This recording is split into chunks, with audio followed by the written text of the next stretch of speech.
E aí galera, aqui é o Johan novamente com mais um vídeo de King of Fighters Ultimate Match Online. E dessa vez eu trago minha análise detalhada do novo tanque que está chegando agora no global, que é o Joe 15. E aí, o que ele faz de melhor? Quais são os pontos negativos dele? A gente vai falar de tudo, de todas as skills e até um pouco de como buildar ele, caso você queira ele no seu time. Então, se esse tipo de conteúdo te interessa, já deixa o like, se inscreve no canal para não perder nada, nenhum dos próximos vídeos, tanto de KOF quanto de outros jogos mobile, e bora conferir mais esse personagem juntos. Vem comigo!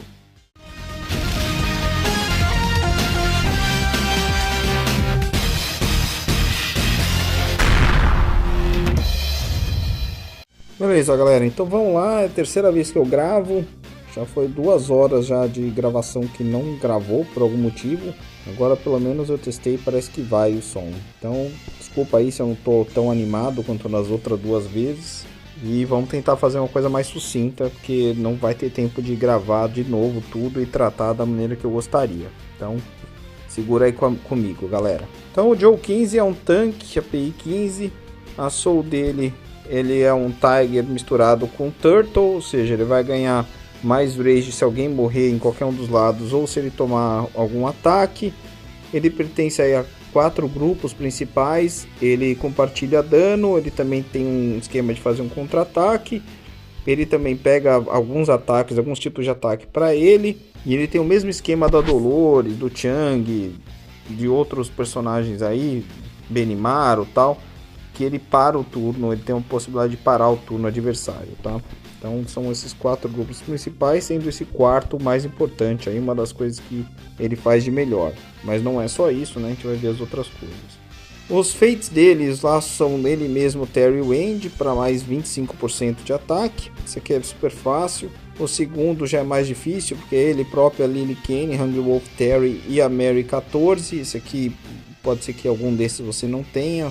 É para HP mais 25%, e o último para HP mais 25% também é ele mesmo, Diamond, Krauser e Overlord Gizzy. Também esse aqui é mais fácil, só o Overlord é um pouco mais difícil, não muito. E aí nós temos aí ele usando o Gale Badge e o Thai Boxing Tom, sendo o Gale Badge o mais complicado hoje em dia. Agora começando com a skill dele com o Thunder aplicado, vai atacar um inimigo, vai priorizar o inimigo que tiver mais atacado no turno anterior, e vai marcar esse cara com Eye of the Storm, que é uma marca. Praticamente só vai usar mais para frente, é só uma marca. Tenha isso em mente que ele vai marcar o alvo por 2 turnos e só pode ter um alvo marcado com essa birosca por vez. Aí ele aumenta a defesa, o anticrítico dele e também a imunidade a controle em 60%. Dá o dano adicional ao alvo, equivalente a 25%, não, 25 só, mas 2 vezes a quantidade que ele tiver de pontos de Omamori, que é a mecânica mais complicada, mais complexa e mais importante dele. Tá? Então é 25 mais 2 vezes a quantidade que ele tiver disso aí, vezes a defesa dele. Então defesa também é um negócio que vai ser muito importante. No máximo que você conseguir buildar defesa nesse personagem, pode buildar que vai ser sucesso. Ele restaura 25% do HP dele com 300 de rage. Aí, já provando o que eu falei, o tal do Omamori, na hora que ele dá a skill, ele seta um parâmetro, ele seta um número de referência de Omamori. Então vamos dizer que quando ele deu a skill, ele estava com 10 Omamori, 10 pontos de Omamori. Beleza, esse vai ser o número de referência a partir de agora. E aí é o seguinte, em tempo real, se o Omamori dele for menor do que esse valor de referência que a gente setou como 10, assim, então se ele ficar com 9, 8, 7, assim por diante, ele vai ganhar um buff chamado Fortify Defense, que vai aumentar o bloqueio dele em 15 vezes a defesa. Então, de novo, a defesa sendo muito importante para aumentar o bloqueio, que já é super alto dele. Agora, se exceder, ou seja, se ele acabar ficando com mais camadas, no nosso caso hipotético 11, 12, 13 camadas, não importa, ele vai ganhar Enhanced Attack. Aí nesse caso, ao invés de ele melhorar a defesa, ele melhora o ataque. É um outro buff. E o que faz isso daqui? Faz com que os ataques dele possam dar 30 vezes um dano adicional equivalente a 30 vezes a defesa dele. De novo, a defesa sendo muito importante. Como eu falei, esse efeito ele refresca, ele atualiza em tempo real. e ele é removido no próximo turno se você não soltar uma skill. Ele também é um efeito que fica ativo logo que ele chega em campo, porque ele não vai ter soltado skill, então é como eles fizeram para que isso logo fique ativo. E o valor de referência, então, já que ele não soltou skill, para setar esse valor de referência, fica sendo o máximo de camadas, que é 30. Mas isso só se o Lake tiver ativado. Agora vamos falar do S-Max dele, porque a gente já vai direto pro S-Max, já que a Fingerfan fez uma lambança com o Joe, né? Já é a segunda vez que anuncia ele, a primeira anunciou, não colocou no jogo, esqueceram, tal, sei lá que desgraça aconteceu. E aí, mesma coisa com o Wade da Kula 13, que também falou que ia vir, não veio, só tá vindo agora. Então eles já decidiram soltar com o S-Max. Beleza, então a gente já vai falar do S-Max. Vamos fazer o preview dele aqui, que daí vocês me falam se vocês acham legal. Eu achei legal.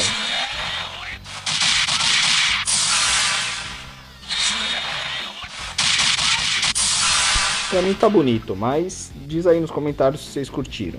Basicamente vai fazer o seguinte, ele vai atacar um oponente também, só que se alguém tiver marcado com aquela marca que eu falei, Eye of the Storm, Olho da Tempestade, que a gente acabou de falar na skill normal, se ele marcar alguém, ele também vai considerar esse outro personagem que tiver marcado como alvo principal também. E esse personagem vai tomar 100% do dano que ele der, beleza? Aí ele vai também aumentar o dano dele, a resistência em 35%, vai aumentar a chance dele dar skill e a resistência que ele tem a skill em 40%, vai ganhar a chance de bloquear e também anticrítico em 35% mais 2% vezes, adivinha, a quantidade de pontos de Omamori que ele tiver. Como o máximo é 30, você faz a conta aí, 2% vezes 30, 60% mais 35%. Então você vai ter aí 95% no máximo, tá? Além disso, cada Omamori, cada ponto adicional vai dar para ele uma quantidade de bloqueio, de força de bloqueio, igual a 0.6 da defesa dele. De novo, defesa é muito importante, refresca em tempo real e também dura por 2 turnos esse aumento de bloqueio, tá? De força de bloqueio, não de chance de bloquear, mas de força de bloqueio. Se ele exceder a quantidade de 20 Omamoris, então ele vai ganhar intimidação, que é aquilo que eu falei que ele, quando a gente falou dos grupos, que ele chama alguns ataques para ele, é isso. Então ele vai passar a chamar os ataques para ele, mas não vai tomar o dano direto, porque além de chamar os ataques, ele também vai pôr um escudo nele próprio equivalente ao máximo HP dele. É um ótimo escudo, muito forte. Então ele bloqueia muito, ou seja, vai tomar muito pouco dano, porque a maioria vai bloquear. Claro que tem gente de furar bloqueio, mas enfim, vai bloquear bastante. Vai também ter o escudo, ele tem uma ótima defesa, que você vai buildar ele com defesa. Então, no geral, é um personagem que pode ficar bastante resistente. Agora, tudo isso tem bypass. Tem Fight Soul, que eu já comentei nos meus vídeos passados, que dá bypass, que ignora o escudo. Tem ataques que ignoram o bloqueio, etc, etc. Mas, em condições normais, de pressão e temperatura, é um personagem que vai ficar bastante resistente aí. Agora, além dele ter esse escudo e puxar os ataques quando ele subir de mais de 20 pontos de Omamori, ele também vai fazer com que o bloqueio dele seja melhor ainda. Porque ao invés de ele ganhar 0.6 da defesa dele, ele vai ganhar 1 para 1. Então é 1% por defesa. Então isso aí vai durar um turno ou até que ele caia de 10 pontos de Omamori. Além disso, isso aqui agora a gente vai começar a falar do que deixa esse personagem muito circunstancial. Porque é o seguinte, ele tem 25% de chance de adicionar outros efeitos para o ult dele. E cada um desses efeitos, esse cálculo é separado. Então ele vai ter chance para cada um dos efeitos.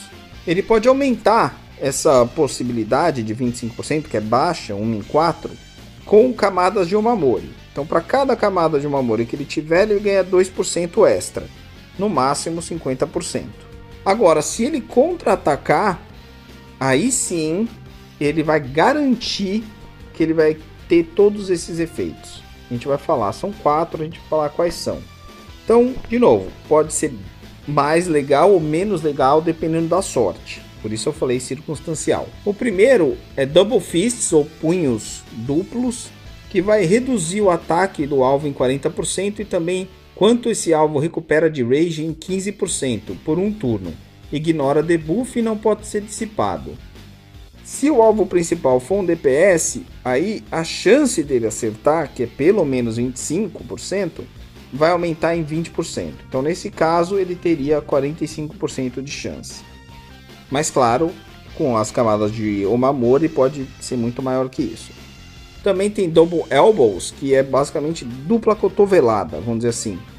Por um turno, cada vez que o personagem que ele acertar e colocar esse debuff, porque é como se fosse um debuff, e esse personagem que ele acertar, que ele colocar esse debuff, receber dano fatal, ou receber dano e chegar no limite do bloqueio de HP desse personagem, então esse personagem, esse oponente que está marcado vai ter reduzido a sua resistência em 10% por 2 turnos.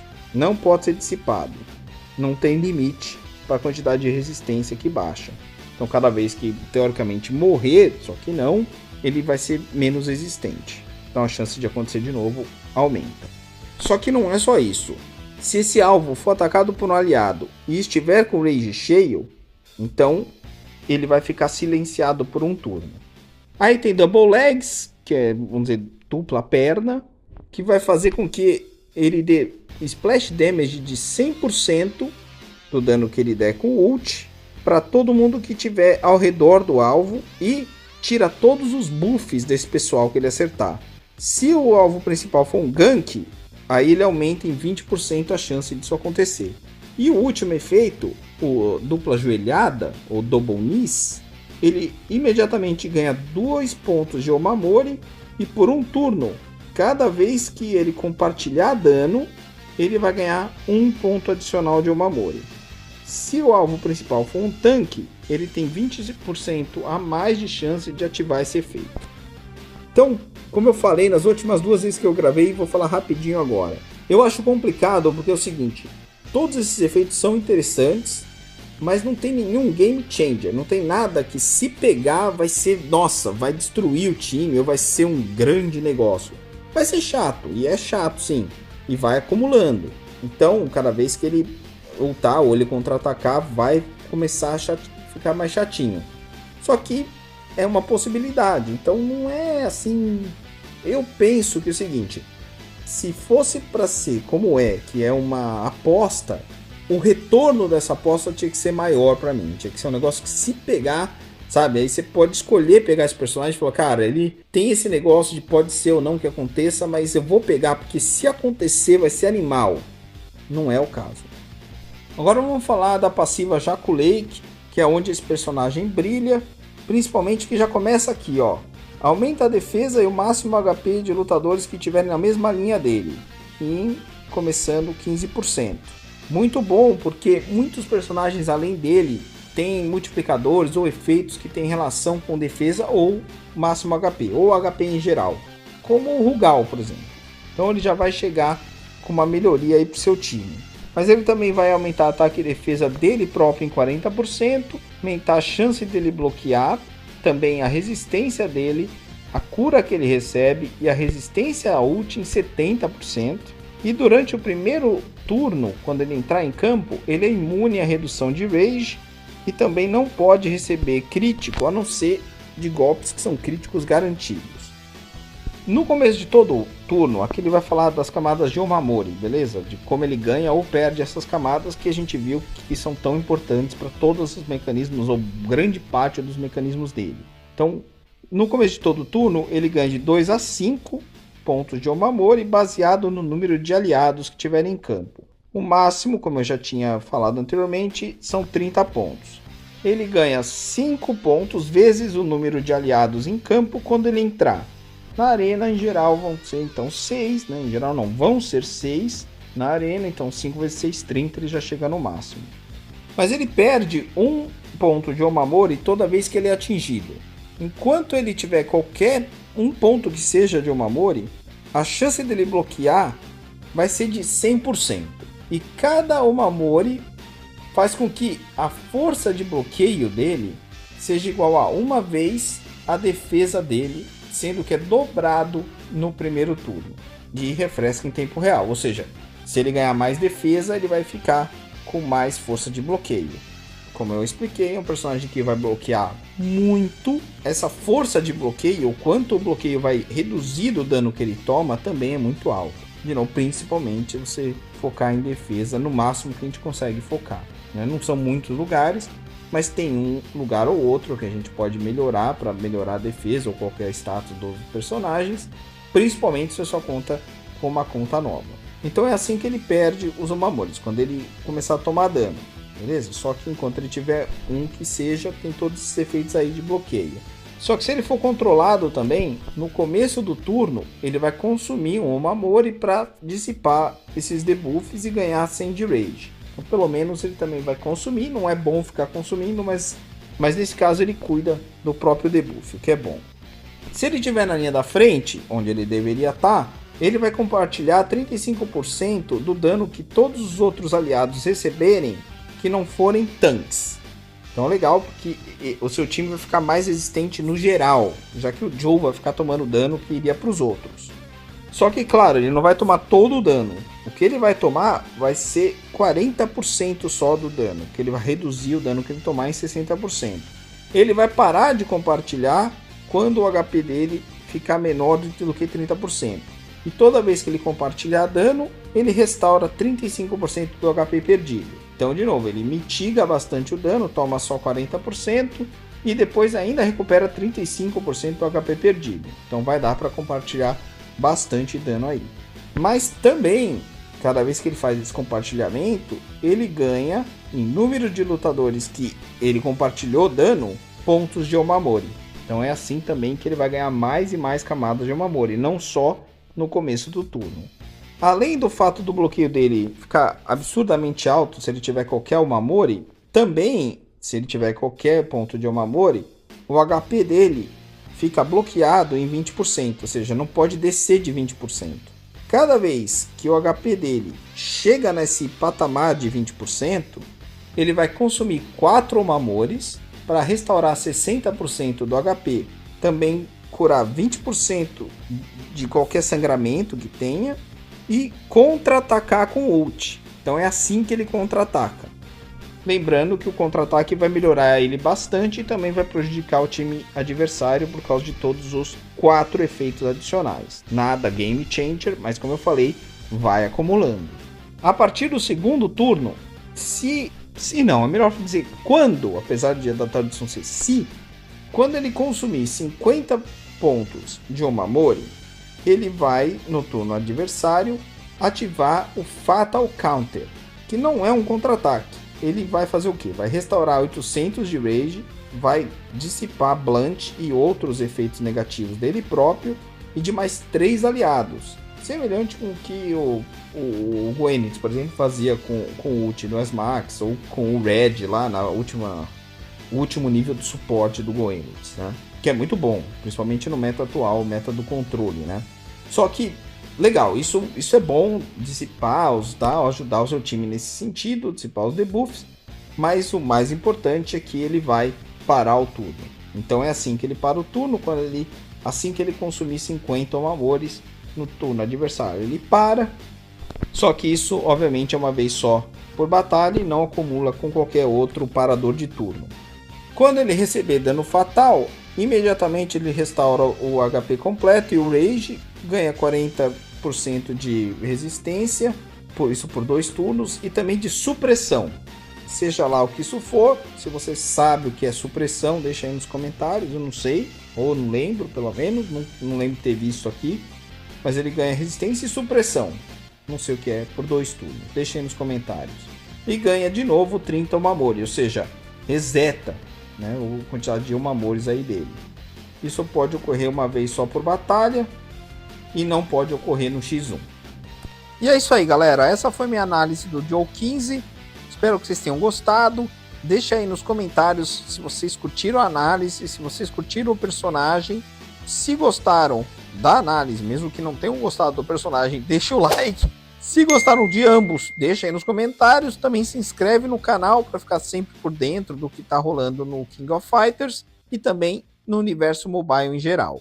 E de novo, lembrando, se você quiser mais conteúdo exclusivo sobre esse game, ficar por dentro também das conversas. Hoje mesmo a gente estava conversando sobre o Cronen, sobre a Momoko, personagens muito importantes, o Kusanagi, quando que ele vai chegar, o que isso muda no meta, como a gente tem que se preparar. Também estavam falando de um membro novo, que tem uma conta nova no server, acho que 114, se eu não me engano, que é o Rodrigão. Então, abraço aí, Rodrigão. A gente estava falando de como a conta dele pode estar perdendo para outras contas que aparentemente são mais fracas. E o que ele pode fazer para mudar isso. Legal, né? Então, quer fazer parte desse tipo de conversa? E também, mais do que tudo, dar uma super força pro canal, continuar aí, crescer, a trazer conteúdo? Então, clica aí no Seja Membro e, de novo, vem fazer parte da família Yu-Gi-Oh! Esse era o recado, espero que vocês tenham gostado. Um abraço e até a próxima.